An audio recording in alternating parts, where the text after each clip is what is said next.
And hello again from Fox News in Washington. Well, with just 16 days to go until our country reaches the debt limit, and with threats from ratings agencies to downgrade the nation's credit, what deal is still possible? Here to discuss the options are two key House leaders. Jim Jordan is chairman of the House Republican Study Committee. Chris Van Hollen is the top Democrat on the Budget Committee. And Congressman, welcome back to Fox News Sunday. Good to be with you. This week, the House will vote on something called cut, cap, and balance. And let's outline what it would do. You would cut the deficit $111 billion next year. You would cap spending under 20% of GDP in a decade. It's now 24%. And you would raise the debt ceiling only after Congress passes a balanced budget amendment. Congressman Jordan, you're a big sponsor of this. President Obama says that it would cut Medicare and Social Security much more deeply than Paul Ryan's budget plan. Doesn't do that, and basically it mirrors the budget proposal that the House passed earlier this year. But we like to view it as a common-sense American plan. I mean, Americans know we're spending too much. We're headed for a cliff. We're headed for bankruptcy. Let's cut spending in year one. Let's cap it as a percentage of our economy going forward. Everyone understands our government's getting too big. And then let's do something historic. Let's, for the first time in American history, pass a balanced budget amendment through the House and through the Senate, send it to the states, and have this requirement that everyone else has to live under. Let's make the federal government, the entity that has a $14 trillion debt, let's make us live under the same requirement everyone else has to abide by. Sounds sensible. Congressman Van Hollen, what's wrong with cut, cap, and balance, and what are the chances that it will get through the House, through the Senate, and get signed by the President?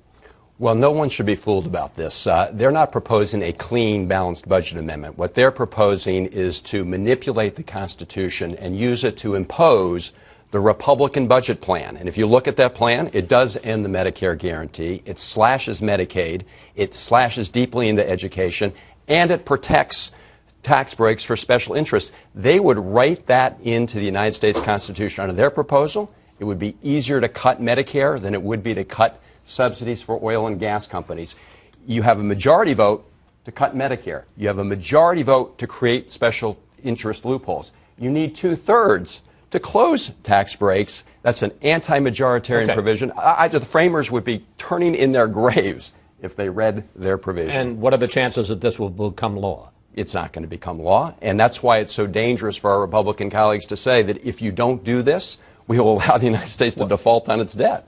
Congressman Jordan, I want to give you a chance to respond, but also, as we said, there are just 16 days left before we hit this August 2nd deadline.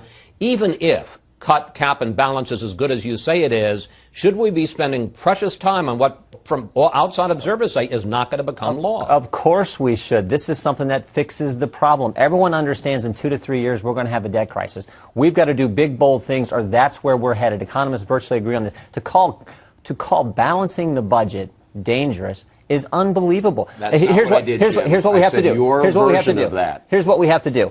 Look, Mr. President, put a plan on the table. Democrats, put a plan on the table. And for the next we got 16 days. For the next 2 weeks, if the President can ever put some details to a plan, let's have a national debate.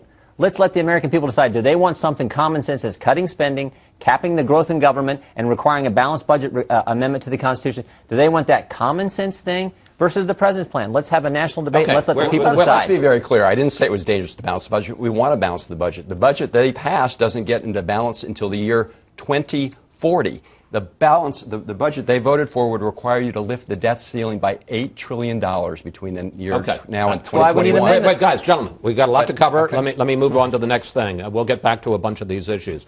If cut, cap, and balance fails, and I must say, most people say whether it's good policy or not, Congressman Jordan, that the chances it's actually going to pass in the next 2 weeks are pretty slim. The most likely fallback is some version of Mitch McConnell's fallback plan. Let's take a look at that.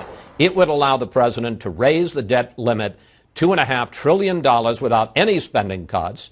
But there is talk about including more than $1 trillion in cuts and setting up another debt commission. Congressman Van Hollen, wouldn't that be almost a total failure by Democrats who control the Senate, who control the White House, to do anything serious about our debt when we've got a $14.3 trillion debt? I'm not a fan of the Mitch McConnell deal. We probably could agree on that because it does punt it. What it does is it says we, the Congress, will not take responsibility or accountability for our own decisions. It's a political answer not a real answer to the problem. Now, whether we're driven in that direction by events, I don't know, but we also want a big deal. The president did put a grand proposal on the table, and we know that the reason... We're going to get to that in a second, but if it's a choice, because the clock is ticking, 16 days, if it's a choice between the McConnell plan or nothing, not raising the debt ceiling on August 2nd, are you going to vote for the McConnell plan? Well, I'm working very hard so that that's not our only choice, but I will say this. We cannot default on our debt. Americans can't choose not to pay the bills they've incurred, and we know what a catastrophe that would be.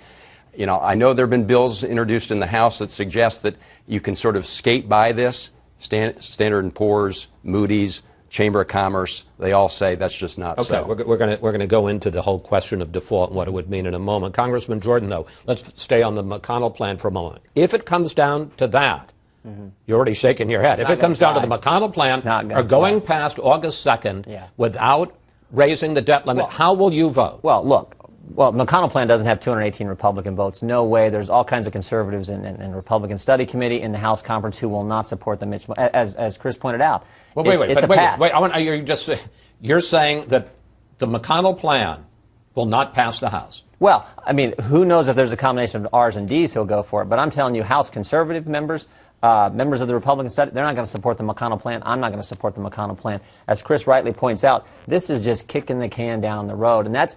The American people sent us here to make big, tough choices. They didn't send us here to set up a commission, give the president veto power. That's not what they sent us here to do. I keep coming back to this.